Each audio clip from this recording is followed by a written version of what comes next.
you'll hear veteran game makers talk about finding the fun. It sounds like a quest for something mythical, and while it's not Indiana Jones level stuff, it is really important, and these experienced game makers know that. As everybody knows, games are supposed to be fun. What the hard-earned experience these veterans have teaches them, though, is that games aren't automatically fun. And before they go too far down the road of making a game, they want to be sure that the game they're making is actually going to be fun. What I want to talk to you about today is the right way to structure your early design and production processes so you have the best chance of finding your fun. And I especially want to try to help you avoid a very common pitfall that lots of talented, eager, hardworking, but inexperienced teams fall into here. And to do this, I want to start by talking about Aristotle. I know, but I'm a philosophy geek, so bear with me.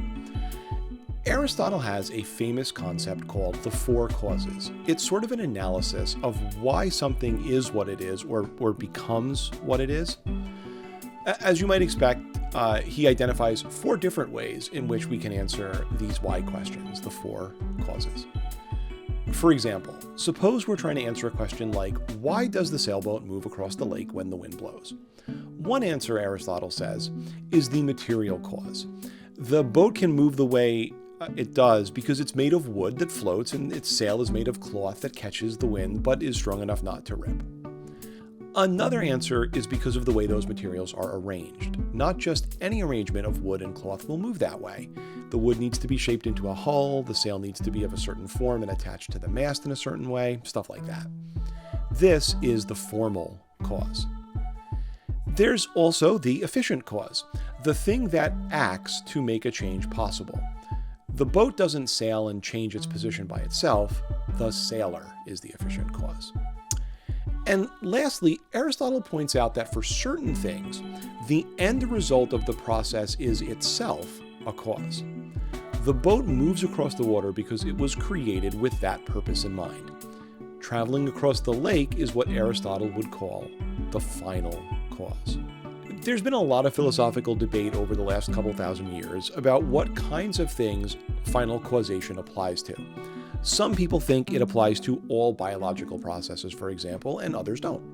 But pretty much everybody agrees that it applies, or at least should apply, to things that people design to serve some purpose, like the boat. This is the same idea expressed in the familiar phrase that in design, form should follow function. And I would argue, picking up from Aristotle, that in the case of design things, form, material, and the things people do when they ultimately use the design thing should all follow function, i.e. the final cause. So let me bring this back to making a game. Games are design things like boats. And fun is the final cause of a game. The purpose of a game is to create a fun experience for the players. In a well-designed game, all the other elements of the game should follow from what the team believes, and I would hope is confident in, will make the game fun. This is why I think your game is most likely to be successful if you make it with a process that finds the fun first, and then builds up the other elements of the design to support it. I'll talk about how I think that process looks in a second. But to set it up, I want to contrast it with the very common but flawed approach I mentioned earlier. I see a lot of inexperienced and some experienced game makers who start with a vague and not fully validated sense of what will make their game fun. Then what they do is start proposing elements that they think will contribute to a fun game.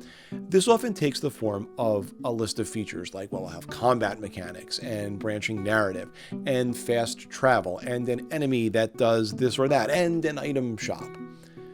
Then what the team does is they go into production and they start building those features in some order. So they implement feature 1 and then feature 2 and then feature 3 and so on. The unspoken theory behind this seems to be that after a certain point, we'll have enough features.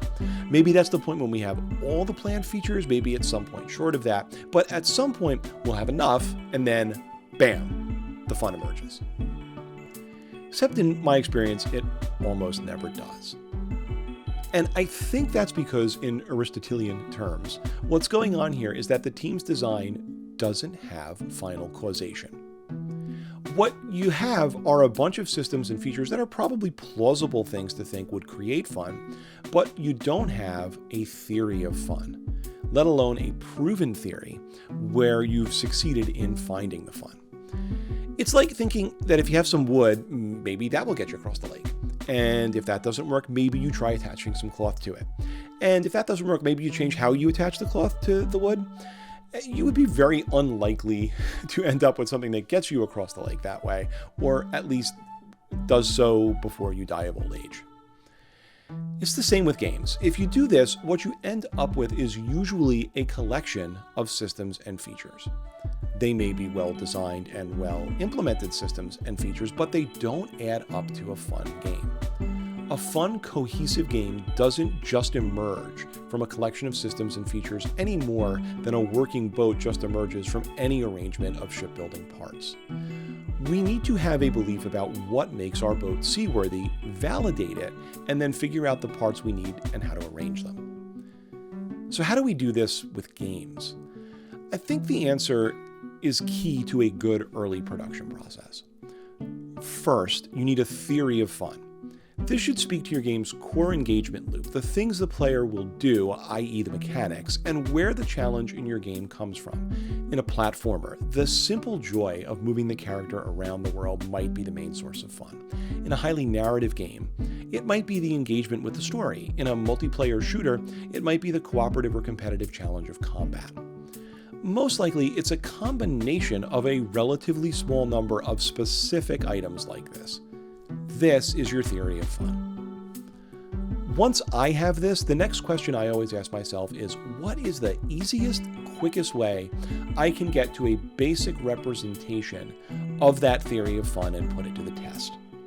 This is the goal of your prototypes and your first playable. It doesn't need to be perfect, it doesn't need to be polished, it doesn't need to include every system and feature you eventually plan to have, but it does need to fully express the essential elements of your theory of fun, even in a very basic form. For example, a team I've been working with recently is doing a first-person stealth horror game. They did a prototype that consisted of a gray box level where the player has to sneak from his campsite on one end to a fire on the other end and back. There's one enemy, and it is just a cylinder with eyes that follows a circular path and turns to look at you if you get too close, meaning you lose. But playing through that simple implementation, I had fun. I felt challenged. It felt creepy, like just to be in that world, creepy in a fun way. I was convinced that even with a tiny fraction of the gameplay mechanics they eventually planned to have, this team could create interesting challenges. And I had a genuine jump scare moment when I peeked around some cover and the capsule with the red eyes was right there. That team found the fun. And if they had put the same effort into a prototype that turned out not to be fun, which is a thing that happens sometimes, there would have been plenty of time for them to develop a different or modified theory of fun and take a shot at another prototype that proved that theory. With proven fun in hand, this team can organize their design and choices of systems and features to optimize for a fun play pattern they've proven works. And that's another benefit of this approach. If you can find the fun with a limited set of mechanics and systems and limited production value and bugs, everything else you do in the entire production process just adds to that fun. Every new feature, every bit of polish and juice, every bug you fix just adds to the fun. And if you add something that you find takes away from the fun, well, the worst thing that happens is that you take it out. And guess what? The game is still fun. This is a way better zone to operate in than one in which you're not confident your game is fun, and you feel like you keep adding and tweaking more and more in the hopes that fun will emerge. But it rarely does. So, to summarize, fun is not an emergent property of a game. It has to be designed and built for, which means, and I think Aristotle would agree, that fun has to be the final cause.